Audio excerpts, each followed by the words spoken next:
하나 더 말씀드리겠습니다. 무자격, 무적격 후보들은 대선 무대에서 당장 퇴장해야 합니다. 이준석 후보가 여러 차례 세금을 체납하고 심지어 자택이 과세 당국에 압류된 적도 있다는 사실이 밝혀졌습니다. 성실한 납세자 시민들이 분통을 터뜨릴 일입니다. 내놓은 변명도 가관입니다. 당대표를 맡아서 바빠서 못 냈다고 합니다. 정말 말도 안 되는 소리입니다. 지금 먹고 살기 힘든 국민들 앞에서 이게 할 소리입니까? 흑색 선전으로 선동하고 저급한 혐오로 시민의 기본 윤리를 저버리더니 이번에는 체납으로 시민의 기본 책무마저 기피했습니다.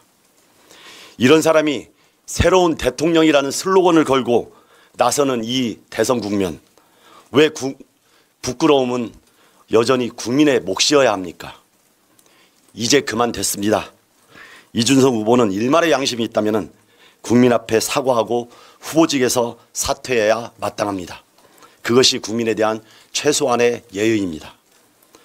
어제 국민의힘 인천 유세 현장에서 김문수 후보와 윤상현 의원이 나란히 섰습니다. 윤석열 아바타와 윤석열 최측근이 함께한 이 장면을 보고 국민들이 어떤 생각을 했겠습니까? 다시는 떠올리기 싫은 계엄과 내란을 떠올렸을 겁니다. 당내에서조차 반대 목소리가 거셌지만 윤상현 의원은 버젓이 공동선대위원장 자리에도 머물러 있습니다. 과연 내란 전당, 윤석열과 정강훈 아바타인 내란 세력의 후보다운 그런 행태입니다. 국민의 인내심이 한계에 도달했습니다. 무적격 후보자들은 이제 대선 무대에서 퇴장해야 할 것입니다. 그렇지 않으면 국민들이 엄중한 투표로 심판할 것입니다. 이재명 아들이 500만 원 벌금형 받았다며 시작되는 한 동영상. 짧은 영상이 반복해 재생되는 이른바 쇼츠 형식인데 더불어민주당 이재명 후보 아들의 댓글이라며 원색적인 성희롱 표현이 이어집니다.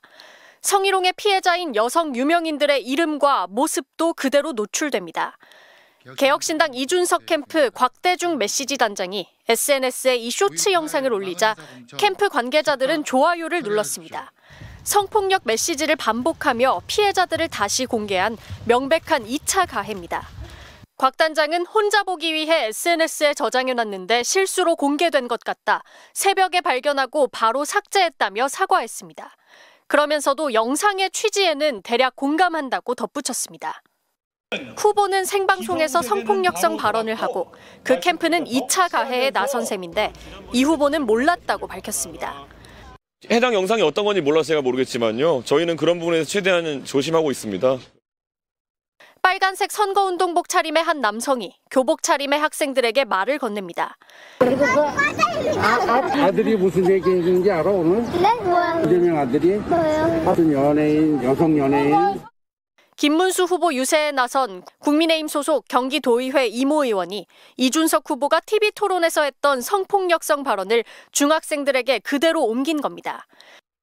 이상한 아저씨, 이상한 얘기를 들었다고 그래서 되게 불쾌했다고. 그 얘기를 더 이상 하고 싶어 하지도 않더라고요, 지금. 그래서 그날은 다독이고. 한 학생의 부모는 이 도의원을 경찰에 고발했습니다. 이 도의원은 MBC와의 통화에서 따로 할 말이 없다고만 밝혔습니다. MBC 뉴스 김지인입니다. 지난 28일 오후 경기도 남양주시의 한 중학교 앞에서 김문수 후보 유세를 하던 선거운동원이 하교하던 학생들에게 한 말입니다. 아들이 무슨 얘기했는지 알아 오늘? 네? 뭐야? 이재명 아들이? 뭐요? 성희롱, 진짜 성희롱해서 거기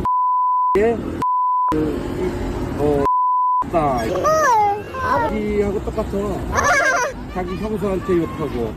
이 선거운동원은 중학교 3학년 여학생들을 붙잡고 개혁신당 이준석 후보의 문제 발언을 비슷하게 전달했습니다. 국민의힘 지도부조차도 부적절한 발언이라며 이준석 후보의 발언을 비판한 바 있는데 당의 운동원이 투표권도 없는 중학생들에게 원색적 발언을 그대로 옮긴 겁니다. 놀란 학생들은 곧바로 부모님에게 이 사실을 전했고 학부모의 신고를 받은 경찰이 수사에 나섰습니다. 추적 끝에 찾아낸 선거운동원의 정체는 국민의힘 소속 이병길 경기도의회 의원으로 드러났습니다. 피해자의 아버지는 딸이 이 의원의 발언을 들은 뒤부터 젓가락만 들어도 매우 기분이 나쁘고 불쾌해하고 있다며 모욕적 발언이었다고 비판했습니다. 이 의원은 입장을 묻는 취재진에게 할 얘기가 없다는 답만 내놓은 채 전화를 끊었습니다. 구도로 당당하게 국회에 입성했습니다. 그 압도적인 성실함이 동탄의 기적을 만들어냈습니다. 동탄의 기적을 중앙대학교 후문의 기적으로, 서울의 기적으로, 대한민국의 영광으로 만들 준비 여러분 되셨습니까? 이번에 여러분 모교 출신의 대통령 후보가 나와 있는데 좋아하십니까? 예, 반응이 별로 안 좋은 것 같네요. 예, 이번에 사실 대한민국의 이 혼란을 끝내기 위해서 여러분께서 주권자로 어떤 선택을 하실 때가 왔습니다. 대한민국의 산적한 문제 중에 어떤 것을 다뤄야 하고 어떤 것을 해법으로 삼아야 하는지 여러분께서 선택해 주실 시점이 왔습니다. 고맙습니다.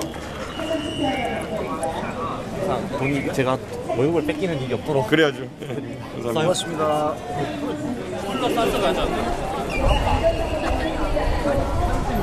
옆에 인근 지역에도 지원이 됩니다. 감사합니다. 해서 셀카를 찍고 있죠. 셀카 원하시는 있습니다. 네, 감사합니다. 이준석은 사과하라! 감사합니다. 여성 후보는 사과하라!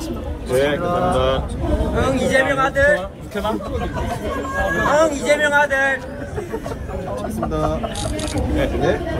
여성 후보 이준석 사퇴하라! 갈라치기 정책 그만하라!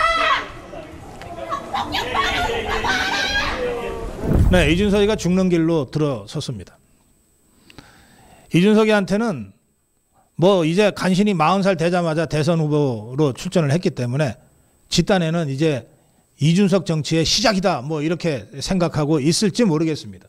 그런데 시작하자마자 죽는 사람이 한둘입니까? 시작할 때 발 잘못 디뎌서 그걸로 끝난 사람이 한둘이냐고요. 저는 이준석이가 사실은 정치 구력이 15년 가까이 되는 아주 노회한 정치인입니다. 예, 젊은 꼰대죠. 근데 이자가 어쨌든 대통령 후보로 나온 첫 번째 선거에서 완전히 죽는 길로 들어서는 모습을 제가 좀 안타깝게 며칠 지켜봤습니다. 그래도 마지막 단일화 가능성이 있었기 때문에 제가 하고 싶은 얘기 꾹꾹 참아가면서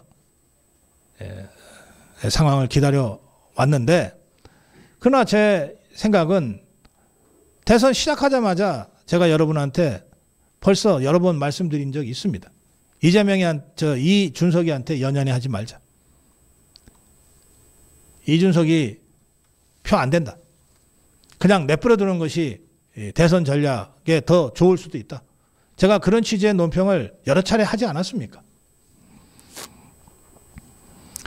그래도 내버려 두는 것보다는 함께하는 것이 단일화 시너지를 조금이라도 더 올릴 수 있다는 점에서 저도 단일화가 내버려 두는 것보다는 조금 나을 수 있다. 그렇게는 생각하지만 어차피 안 될 단일화였다면 연연해 하지 말고 그냥 내버려 두자. 그리고 적절하게 견제하면 된다. 그런 취지의 논평을 저는 처음부터 해왔습니다. 이제 이준석에 대한 입장을 분명하게 정리할 때가 됐습니다. 김문수 후보는 어제 마지막까지 이준석 단일화를 위해서 정말 할 수 있는 모든 걸 다 한 것 같습니다. 그런데 이준석이 이게 정말 미꾸라지 같은 자예요. 보세요. 어제 밤 상황을 한번 보십시오. 김문수 후보는 영남권을 갔습니다. 창원에서부터 시작해서 대구를 거쳐서 올라오는 강행군을 했어요. 그리고 밤늦게 올라왔어요. 자정이 다 된 시각입니다. 그 지친 몸을 이끌고 김문수 후보가 집으로 가지를 못했어요. 이준석이가 있을 것 같은 국회의원 회관으로 갔습니다. 국회의원 회관으로 갔어요. 이준석이가 뭐 일체 전화도 다 끊어놓고 뭐 어디 가서 잠을 자는지도 잘 모르겠고 뭐 이런 상황이 되니까 의원회관에 있을 가능성이 제일 많다고 보고 의원회관으로 그냥 간 겁니다. 거의 자정이 다 된 시각입니다. 그런데 아마 이제 이준석이가 김문수 후보가 올 것 같은 아마 조짐이나 징후를 미리 알았을 거예요. 예, 대통령 후보가 움직이는 게 어디 한 사람이 움직이는 거겠습니까?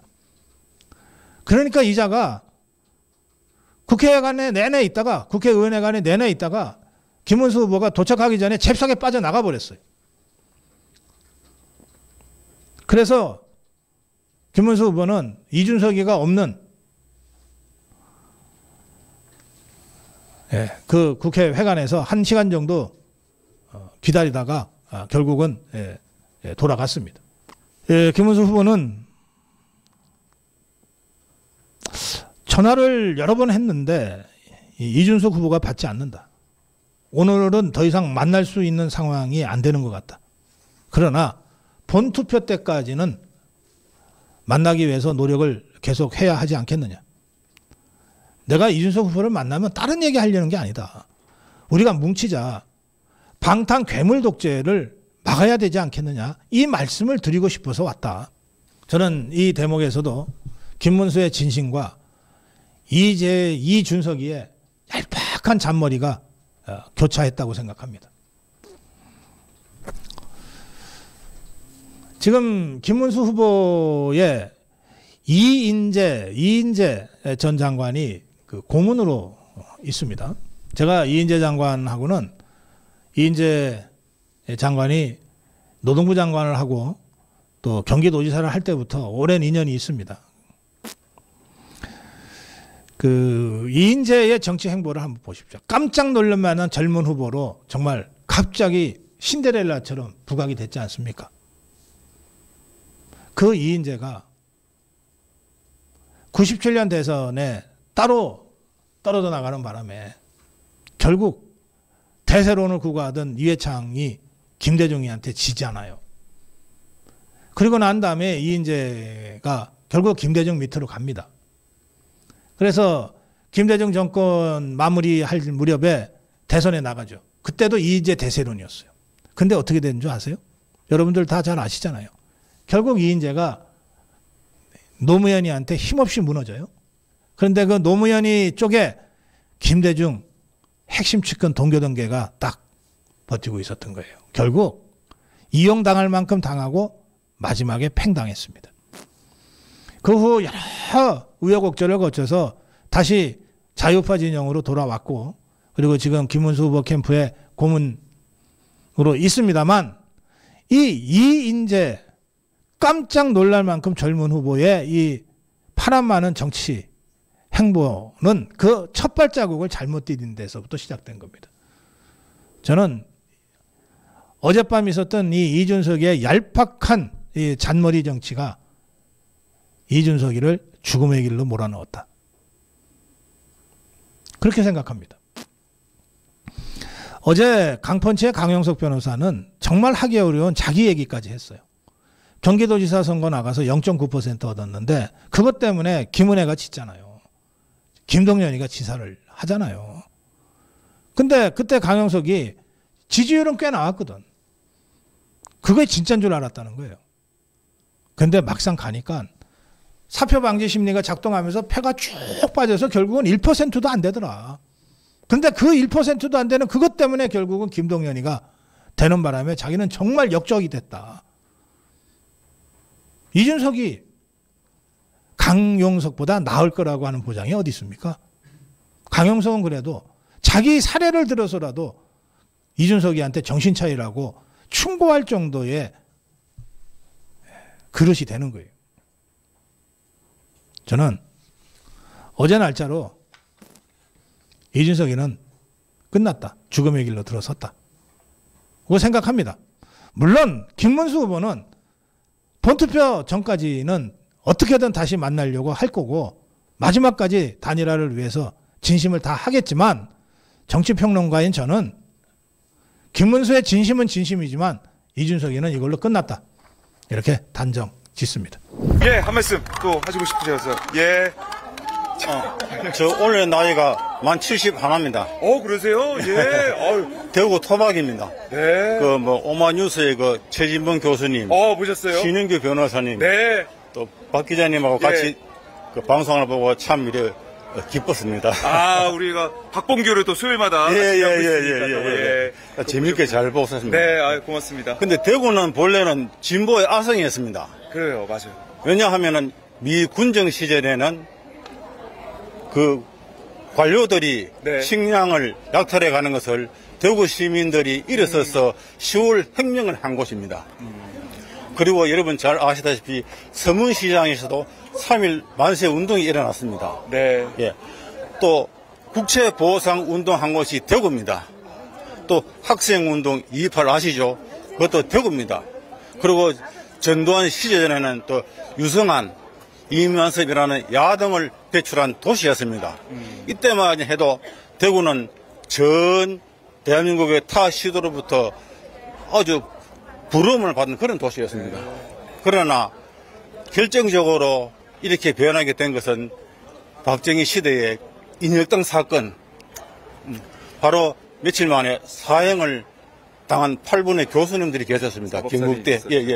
그 충격으로 인해서 대구가 독재자 박정희 전두환에 의하여 가스라이팅 되어서 현재까지 이르렀다고 저는 진단하고 싶습니다. 네.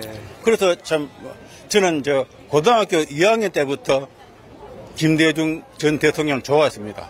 대구에서 연설하면 가고 했습니다. 네. 그래서 거의 대구에서는 외톨이 하다시피 그래 당했습니다. 네. 공직생활 40년 하고 제대한 지 10년 넘었습니다. 중간 간부로서 근무했습니다만 윤석열이 됐을 때 참 안타깝고 그랬지만 그래도 어쩌합니까 뽑았는데 그러나 경험한 바람에 이거는 아니다. 이 대한민국 이러다가 망한다 라고 생각해서 서울에도 많이 갔습니다. 지금 현재 촛불행동 회원입니다. 그러시군요. 작년 재작년 동안 많이 찾아갔습니다. 찾아갔는데 지금 금년에는 좀 건강이 안 좋아서 지금 집에서 이제 오마이뉴스를 많이 보고 있습니다. 유튜브 보시면서 또. 대구도 좀 서서히 저는 변화라고 생각됩니다. 지금 지금 현재 전국의 투표 상황을 보면 반드시 이재명 후보께서 승리하시라고 확신하고, 그럼 대구에서도 많은 득표를 또 얻으실 것이라고 확신합니다. 주위에 보면 한 분, 두 분씩 이래 이재명 후보를 지지하는 분이 많이 있습니다. 대구 시민 여러분, 옛날에 진보의 아성이라는 도시답게 명성을 되찾을 수 있도록 많이 지원해 주시고 민주 시민의 참된 모습을 보여주실 것을 간곡히 부탁드리겠습니다. 고맙습니다. 절절한 말씀이네요. 투표하셨어요? 예, 사전 투표했습니다. 사전 투표하셨고. 얼마나 그 긴 시간 동안 외로우셨을까 이런 생각 들고. 지금도 조금 그런 면이 있습니다. 그래도 조금씩 바뀌어 나갈 거라는 희망을 가지고. 예, 성당에서도 활동을 많이 했는데 정치 이념 때문에 제가 다 그만두고 지금은 그냥 평신도로서 이제 주름 삼아 나오고 있습니다. 그래요. 힘내시고요. 오마이티 많이 봐주십시오. 예, 고맙습니다. 고맙습니다. 네, 화이팅! 화이팅! 우리 사랑하는 우리 조국혁신당 당원 동지 여러분들 오늘 와주셔서 감사합니다. 안녕하세요. 저는 TK의 장녀, 경북의 며느리 박은정 국회의원입니다. 감사합니다. 여러분, 존경하는 경주 시민 여러분, 저는 조국혁신당 국회의원인데 오늘 더불어민주당 이재명 대통령 후보를 지지하기 위해서 이 자리에 나왔습니다. 아까 우리 경주 위원장님께서 날카로운 목소리를 듣고 싶다고 하셨는데 우리 또 경주 또 점잖은 경주 시민 여러분들은 너무 날카롭게 하는 건 안 좋아하실 것 같아요. 그래서 오늘은 부드럽게 좀 말씀을 드리겠습니다. 여러분, 저는 평생 검사로 살았습니다. 대구에서 나고 자랐고 열심히 공부하고 선생님 말씀 잘 듣는 모범생이었고요. 그래서 검사로 23년을 근무했습니다. 그런데 윤석열 검사를 만나서 윤석열이 검찰총장으로서 너무나 중대한 비위를 저질렀다고 생각을 하고 감찰을 했습니다. 그런데 감찰을 했다는 이유로 수사를 받고 핍박을 받았습니다. 그리고 마침내 검찰에서 쫓겨났습니다. 여러분, 그런데 법원에서 제가 한 감찰은 모두 다 적법했다고 판단을 받았습니다. 그런데 윤석열 대통령이 되어서 저를 핍박하고 저희 친정집도 압수수색하고 그렇게 힘들었습니다. 그래서 어느 날 윤석열 때문에 여기 정치에 불려 나왔습니다. 조국혁신당 국회의원이 되어서 지난 1년간 의정 활동을 했습니다. 그런데 윤석열 대통령이 되어서 대통령을 잘하면 되는데 너무나 못했지 않았습니까? 윤석열 정부 3년 동안 하나도 나아진 게 없었던 것 같습니다. 외교, 안보, 민생, 경제 모든 것이 다 무너지고 우리 존경하는 경주 시민 여러분들의 삶도 매우 힘들어졌습니다. 그런데 윤석열은 자신과 자신의 부인, 측근 이런 사람들의 비위를 덮기 위해서 특검법도 거부하고 모든 것을 거부하고 야당 대표 우리 이재명 민주당 대표에 대한 기후제식 수사만 계속했습니다. 여러분, 윤석열이 대통령을 잘했다면 지금 파면이 되었겠습니까? 지난 12월 3일 날 국민을 향해서 총뿌리를 겨누면서 윤석열이 내란을 저질렀습니다. 여러분, 대통령이라는 사람이 자신과 자신의 부인의 비리를 수사를 막기 위해서 내란을 저지르는 나라가 됐습니다. 우리나라가 온 세계에서 선진국으로 모두 다 칭송받고 대한민국을 자랑스러워하는 우리 해외 교포 여러분들의 자존심에 상처를 준 내란의 밤이었습니다. 내란의 밤, 그날 저는 집에서 있다가 옷을 갈아입고 바로 뛰쳐나갔습니다. 그날 국회의원들이 190명이 모여서 비상계엄을 해제하지 않았다라면 저는 이 자리에 없고 여러분들도 지금 어디에 끌려가서 어떻게 되어 있을지 모르겠습니다. 여러분, 너무너무 아찔한 그 순간 내란의 밤을 막아주신 우리 대한민국 국민 여러분, 그리고 그날 마음 졸이면서 국회에서 비상계엄을 해제하기를 밤새워 기도하셨던 우리 존경하는 경주 시민 여러분, 너무너무 고맙습니다. 목숨을 구해주셔서 정말 감사합니다. 여러분, 제가 국회 탄핵소추위원으로 윤석열 피청구인이 출석하는 탄핵심판재판에 꼬박꼬박 나갔습니다. 한 번도 반성하는 적이 없었고요.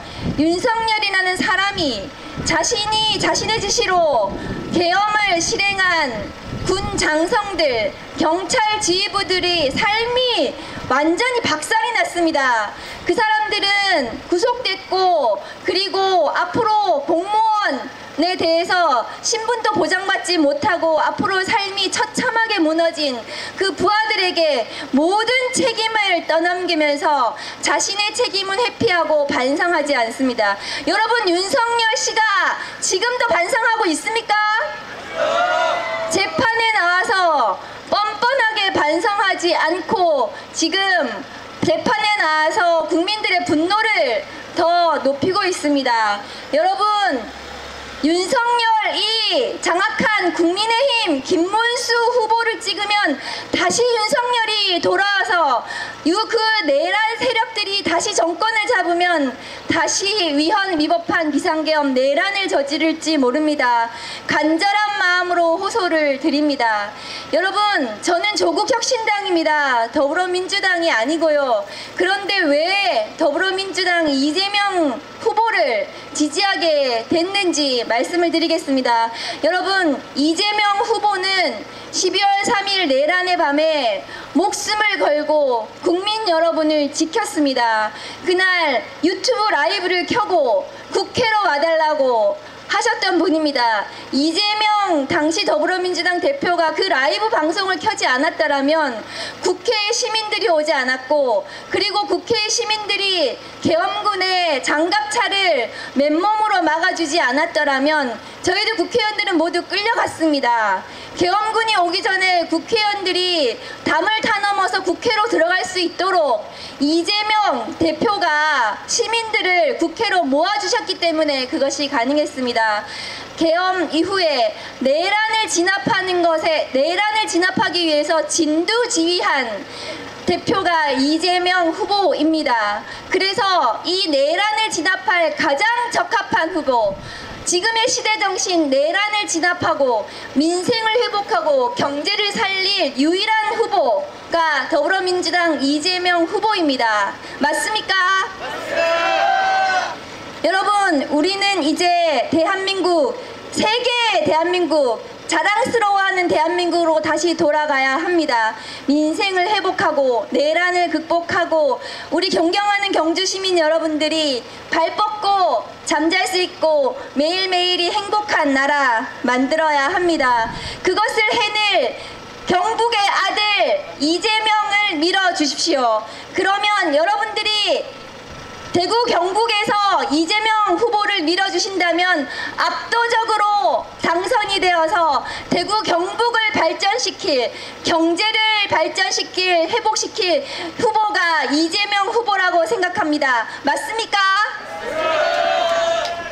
여러분, 진짜 대한민국 이재명 대통령 시대를 만들고 싶습니다.